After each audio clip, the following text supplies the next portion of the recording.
ટોપ સ્ટોક્સની details જાણીએ સહયોગી નીરજ અને આરતી પાસેથી. આપણને ગુડ મોર્નિંગ નીરજ, કે આ સ્ટોક્સ પર આજે ફોકસ? જી ગુડ મોર્નિંગ ચાંદની. અને આજના દિવસે સૌથી પહેલાં તો ચર્ચા કરવી છે બજાજ ફિન્સર્વની, કારણ કે અહીંયા એમને બોમ્બે હાઈકોર્ટ પાસેથી એક રાહત મળતી દેખાય છે. એકચ્યુઅલી સરકાર દ્વારા અને ખેડૂત તરફી એક અરજી કરવામાં આવી હતી. ધરાશીવ જે જિલ્લો છે મહારાષ્ટ્રની અંદર, ત્યાં આગળ પાક વીમાની એક બહુ મોટી પાકતી રકમ ખાસ કરીને ક્લેમ કરવામાં આવી હતી ત્યાંના ખેડૂતો દ્વારા અને સરકાર દ્વારા પણ, પરંતુ આ અંગે ત્યાં આગળ કોઈ પણ નુકસાન થયું નથી. અને એ પ્રકારની સ્થિતિ હોવાથી બજાજ એલિયન્સ જનરલ ઇન્સ્યોરન્સ દ્વારા બોમ્બે હાઈકોર્ટની અંદર ધા નાખવામાં આવી હતી. અને ત્યારબાદ મહારાષ્ટ્ર સરકાર સામે 374 કરોડનો કેસ તેઓ જીતી ગયા છે. પાક વીમાની વધારાની માંગ વ્યાજબી નથી એવું બોમ્બે હાઈકોર્ટનું ખાસ કરીને કહેવું છે. અને ધરાશીવ જિલ્લામાં પાકને કોઈ નુકસાન થયું નથી, આમ કરીને તેમણે સરકાર સમર્થિત ખેડૂતોની અરજી જે છે કોર્ટે ફગાવી દીધી હતી, જેને લઈને આજે થોડો ઘણો તમને બજાજ ફિન્સર્વની અંદર એક તેજી જોવા મળી શકે છે. એટલે એના પર એક ફોકસ રાખજો. એક રાહતના સમાચાર કંપની માટે છે. બીજી તરફ અડાણી એન્ટરપ્રાઇઝ, ઇમ્પોર્ટન્ટ, કેદારનાથની અંદર રોપવે પ્રોજેક્ટની સરકારે જાહેરાત કરી હતી અને અડાણી એન્ટરપ્રાઇઝીસને લગભગ 4081 કરોડનો લેટર ઓફ એક્સેપ્ટન્સ અહીંયાથી આવતો જોવા મળી રહ્યો છે. એટલે એના પર એક ધ્યાન રાખવાનું. અડાણી એન્ટરપ્રાઇઝમાં આજે એક તેજી આવતી જોવા મળશે. ઘણો મહત્વાકાંક્ષી પ્રોજેક્ટ છે, એટલે એના પર એક ફોકસ અહીંયાથી ખાસ કરીને રાખવાનો. બીજી તરફ એનસીસી પણ આજે એક ઓર્ડરની અપડેટ આપણને આવતી જોવા મળી રહી છે. ખાસ કરીને બિહાર સરકાર પાસેથી 2090 કરોડનો એક ઓર્ડર મળ્યો છે. અને ખાસ કરીને બારનેર રિઝર્વોયર સ્કીમના બાંધકામ માટે, એટલે ડેમના બાંધકામ માટેનો અહીંયા એનસીસીને ઓર્ડર મળતો દેખાયો છે બારનારની અંદર. એટલે એના પર એક ફોકસ ખાસ કરીને રાખવાનું. ઘણો મહત્ત્વનો ઓર્ડર છે કંપનીનો. અહીંયા આજે એક આપણને તેજી સાથેનો કારોબાર જોવા મળી શકે છે.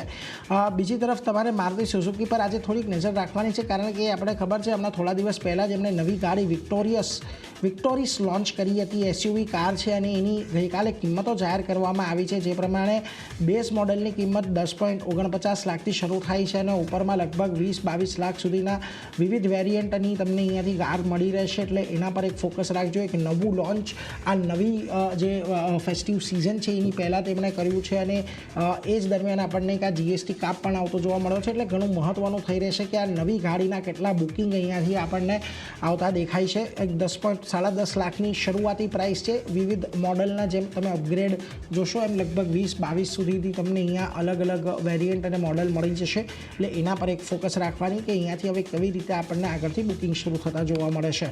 આ ઉપરાંત વિપ્રો પર એક ખાસ ફોકસ રાખવાનો. કંપનીએ ક્રાઉડ સ્ટ્રાઇક સાથે પાર્ટનરશિપ કરી છે. એક એઆઈ આધારિત યુનિફાઈડ સિક્યોરિટી સર્વિસ માટે ત્યાં ભાગીદારી કરી છે. એટલે એના પર એક નજર રાખજો. એક અપડેટ છે, કઈ રીતે આ ફૂલફિલ થતું દેખાશે એની હાલ કોઈ અત્યારે આપણને જાણકારી નથી, પરંતુ આ પ્રકારની ભાગીદારીથી ચોક્કસથી જે એઆઈ ક્ષેત્રની અંદર તેઓ કામ કરી રહી છે આ બધી કંપનીઓ, એ એક થોડુંક ફોકસમાં રહેતું દેખાશે. એટલે વિપ્રોને લઈને એક આ ફોકસ અહીંયાથી રાખવાનો. બીજી તરફ ઝાયડસ લાઈફ આજના દિવસે એક ફોકસની અંદર રહેશે. તેમણે કેનાઇન યુરિનરી ઇન્કોન્ટિજન્સ માટે સામાન્ય સારવારની દવા એક લોન્ચ કરી છે. સરળ ભાષામાં કહીએ તો કૂતરા અને બિલાડીઓ એટલે કે પ્રાણીઓની અંદર લાંબા ગાળાની જે હૃદયની બીમારીઓ છે એની સંભાળ લેવા માટે તેમણે દવા લોન્ચ કરી છે, જેના માટે જેનરિક દવા છે. અને ખાસ કરીને ઝાયવેટ એનિમલ હેલ્થ દ્વારા પશુ ચિકિત્સાના ક્ષેત્રમાં પ્રથમ FDA મંજૂર જેનરિક દવા લોન્ચ કરવામાં આવી છે. એટલે ઘણું મહત્ત્વનું રહેશે આવનારા સમયમાં અહીંયાથી કઈ રીતે આ દવાઓ પણ આપણને આગળ વધતી દેખાય છે, કારણ કે અત્યારની પરિસ્થિતિમાં આપણે જોઈએ છીએ કે પેટકેર બિઝનેસ ખાસો એવો ફૂલ્યો ફાલ્યો છે અને સારી એવી ઓપોર્ચ્યુનિટી ત્યાં પણ રહેલી છે. અને એ દિશામાં ઝાયડસ લાઈફનું એક આ પગલું જોઈએ અહીંયાથી કેવી રીતે આપણને આગળના સમયમાં એક આ સારો ગ્રોથ લાવતું દેખાય છે. એટલે એના પર એક નજર રાખીશું. બીજી તરફ તમારે ખાલી ટ્રાન્સરેલ લાઇટનિંગ પર નજર રાખવાની છે. કંપનીને આફ્રિકામાંથી લગભગ 421 કરોડનો એક મોટો ઓર્ડર મળ્યો છે અને FY26માં કંપનીનો હવે કુલ જે ઓર્ડર બુક છે લગભગ 3500 કરોડને પાર પહોંચતી જોવા મળી છે. એટલે ટ્રાન્સલાઇટ લાઇટનિંગ પર એક ખાસ ફોકસ રાખવાનો. આજના દિવસે અહીંયા તમને એક સારી તેજી જોવા મળી શકે છે. આ ઉપરાંત સંઘવી મૂવર્સ પર પણ નજર રાખજો. તમને વિવિધ વીજ ઉત્પાદકો કંપની પાસેથી લગભગ 292 કરોડના વર્ક ઓર્ડર મળ્યા છે. એટલે એને લઈને પણ અહીંયાથી ખાસ કરીને આપણને આજના દિવસે આ સંઘવી મૂવર્સનું કાઉન્ટર પણ એક ફોકસમાં રહેતું દેખાશે. તો કે આ બધા કાઉન્ટરમાં એક સમાચાર લેડ આપણને તેજી આવતી જોવા મળતી હોય છે, એટલે થોડુંક કોશન રાખવાનું. પરંતુ આ બધામાં આજે એક તેજી સાથેનો કારોબાર જોવા મળી શકે છે. તો ચારની આ બધા કાઉન્ટર જેના પર ખાસ નજર રાખવાની. પરંતુ આરતી તમારી પાસે પણ ઘણું લાંબુ લિસ્ટ આજે ક્યાં નજર? જે ઘણા બધા કાઉન્ટર ફોકસમાં રાખવાના છે. શરૂઆત એજીઆઈ ગ્રીનપેક સાથે કરીએ તો અહીંયા જે રીતે પોઝિટિવ સમાચાર અહીંયા બનતા દેખાઈ રહ્યા છે. ક્ષમતા વિસ્તરણ માટે લગભગ 47 કરોડનું રોકાણ અહીંયાથી કંપની કરતી જોવા મળશે અને કન્ટેનર અને સ્પેશિયાલિટી ગ્લાસ ફેસિલિટી માટે ખાસ કરીને વિસ્તરણ જે છે તે અહીંયાથી થતું જોવા મળશે અને માર્ચ 2026 સુધીમાં આ વિસ્તરણ પૂરું કરવાનું લક્ષ્ય કંપની તરફથી રાખવામાં આવ્યું છે. તો એક પોઝિટિવ સમાચાર છે. અહીંયા એક તેજી આપણને આગળ વધતી જોવા મળી શકે છે. એજીઆઈ ગ્રીનપેક ધ્યાન રાખવાનું રહેશે. નેક્સ્ટ કાઉન્ટર મિધાનીનું છે. પોઝિટિવ સમાચાર અહીંયા પણ આવતા દેખાઈ રહ્યા છે. ઓર્ડર મળ્યો છે કંપનીને લગભગ 136 કરોડનો ઓર્ડર મળ્યો છે. જ્યાં ઓપન ઓર્ડર બુકની જો વાત કરીએ લે તો 1983 કરોડની હવે આપણને થતી દેખાઈ રહી છે આ ઓર્ડર મળ્યા બાદ. તો ખાસ એક ધ્યાન રાખવાનું રહેશે. અહીંયા પણ એક પોઝિટિવિટી આગળ વધતી દેખાઈ શકે છે. નેક્સ્ટ કાઉન્ટરની વાત કરી લઈએ તો અસાઈ ઇન્ડિયા ગ્લાસનું કાઉન્ટર છે. QIP દ્વારા ફંડ એકત્ર કરવાના સમાચાર અહીંયા આવતા દેખાઈ રહ્યા છે. જ્યાં ફ્લોર પ્રાઇસની જો વાત કરી લઈએ તો લગભગ 844.79 પ્રતિ શેર અહીંયાથી નક્કી કરવામાં આવી છે. તો અહીંયા એક ધ્યાન રાખવાનું રહેશે. બીજું કાઉન્ટર JSW ઇન્ફ્રાનું છે. કરાર કરવાના પોઝિટિવ સમાચાર આવતા દેખાઈ રહ્યા છે. જ્યાં કલકત્તા કન્ટેનર પોર્ટ ઓથોરિટી સાથે કરાર કર્યા છે કંપનીએ અને 30 વર્ષના કન્સેશન કરાર અહીંયાથી કરવામાં આવ્યા છે. તો આજે અહીંયા JSW ઇન્ફ્રા એક પોઝિટિવિટી આ સમાચારના લીધે બતાવી શકે છે. ધ્યાન રાખવાનું રહેશે. નેક્સ્ટ કાઉન્ટર LICનું કાઉન્ટર છે.